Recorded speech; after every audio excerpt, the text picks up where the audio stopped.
All right, let's get into it. Today, we're cracking open a really juicy cold case. Not from a police file, though, but from the script of Dexter: New Blood. It's a huge puzzle that had fans buzzing, scratching their heads, and honestly, kind of furious.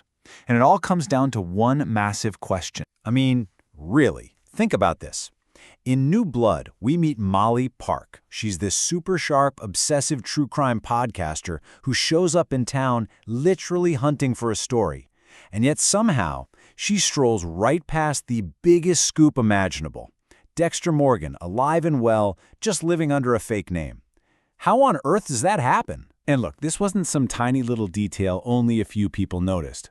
Oh no, fans like Reddit user Hazard917462 here were all over this immediately. You could feel the excitement building. We were all thinking, okay, here we go, a real cat and mouse game, which, makes the fact that it just fizzled out completely so much more frustrating. So, to really get why this is such a big deal, let's set the stage. Let's look at our two main players in this little drama. In one corner, you've got Dexter Morgan, America's favorite serial killer, hiding out as Jim Lindsay.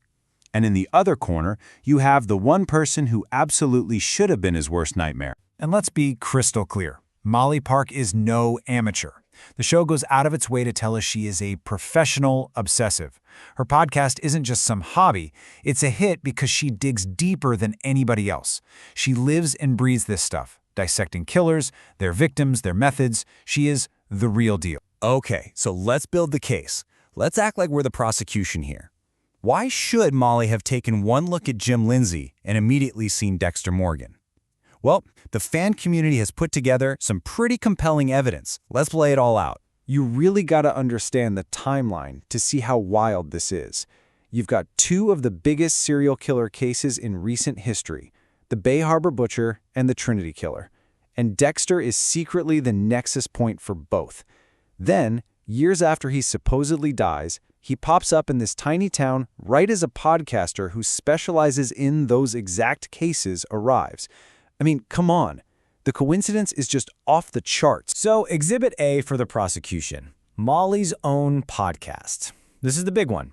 The show makes it absolutely clear that one of her most popular series was a massive deep dive into the Trinity Killer, a guy named Arthur Mitchell. And listen to this. This quote right here tells you everything. She's not just reading off a Wikipedia page. She knows the details that even the cops missed at first. That Trinity didn't kill in threes, but in fours. This proves she did the work. She knows this case inside and out. But it gets better. Her research didn't just cover the killer. Oh no. She knew all about his final, most high-profile victim, Dexter's own wife, Rita.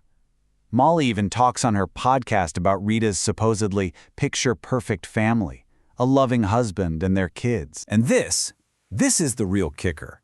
Molly knew about the baby. She knew Harrison was found at that horrific crime scene. So when a teenager, also named Harrison Morgan, shows up in her tiny new town with a mysterious dad, shouldn't that have sent up 1,000 red flags? That's not a coincidence. That's a clue. But just wait, because the fan investigation found the absolute smoking gun. In the show, when we see the graphic from Molly's Trinity Killer episode, what picture do they show for Rita? This discovery pretty much blew the whole case wide open for the fans. Yep, there it is. As this Reddit user, A_Jupiter, puts it so perfectly, there's just no denying it. The photo of Rita that Molly uses is from her wedding day. Which means, to get that photo, Molly would have had to look at a picture that included, you guessed it, Dexter Morgan's face. She has physically seen the man she's standing next to in Iron Lake. Case closed, right? Well, if you're still not convinced, there's more. Her podcast feed also shows she covered the Bay Harbor Butcher case. You know, the case where Dexter's own colleague, Sergeant Dokes, was framed and killed. Dexter, the blood spatter analyst for Miami Metro, was a major figure in that investigation.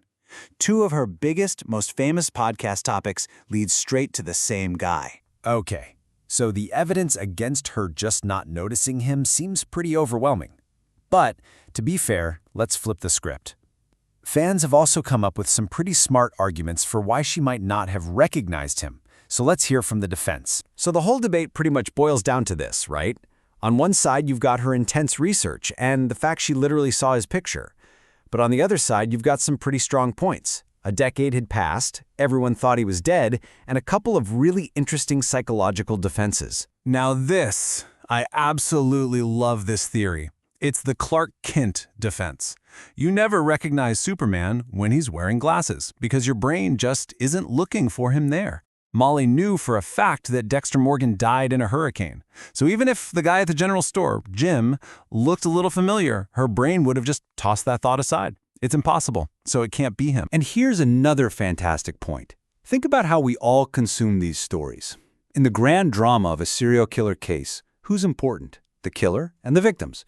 The grieving husband who was cleared of all suspicion? He's just a footnote, a face in the background. Molly probably saw his picture once years ago in a sea of hundreds of other faces from other cases. Why would she remember him? He wasn't the star of the show. So we've got solid arguments on both sides. But you know what? For most fans, all these clever in-universe explanations, they just feel like excuses. Excuses for what was, at the end of the day, a huge storytelling fumble. And that's where the conversation shifts from Molly's memory to the writer's room. Yeah, fans did not pull their punches. Comments like these really capture the mood. The general feeling wasn't that this was some subtle genius detail we all missed. It was that this was just a massive, glaring missed opportunity, a symptom of what a lot of people felt was just lazy writing. And what's so cool is that fans didn't just complain, they actually fixed it. And their fix is so simple and so much more satisfying. Just imagine, Molly gets a weird vibe from Jim. He seems familiar. She starts digging, connecting the dots. Harrison's arrival, the Trinity case, the butcher. Then, just as she figures it out, bam, Kurt kills her. How tragic would that be? And then Angela finds her notes, giving her a real earned reason to suspect Dexter, instead of just a lucky Google search. So, all of this, it brings us to a much bigger idea. This whole debate is about more than just one plot hole in one show. It's really about the way we all watch TV now, and that relationship between a story and its audience. I mean, why did this one little slip-up cause such a massive firestorm online? What does it say about us as viewers, living in this age of binge-watching, internet forums, and a massive true crime boom? Well, here's the breakdown. Fans today are just as sharp as the detectives they're watching. We treat these shows like a big puzzle we're all solving together. And when the show breaks its own internal logic, it feels like it's violating an unspoken promise, a kind of narrative contract. The Molly Park issue became such a flashpoint because it wasn't just a simple mistake. It felt like a failure to tell the smart, complex story we were all ready for. It's this perfect storm of fiction, fandom, and that true crime mindset. And that's really what it all comes down to, isn't it? The frustration over Molly Park isn't really about what we saw on screen. It's about that incredible story that we could have seen, the one that was right there for the taking. It's just a powerful reminder that sometimes the most haunting mysteries are the ones the writers created completely by accident.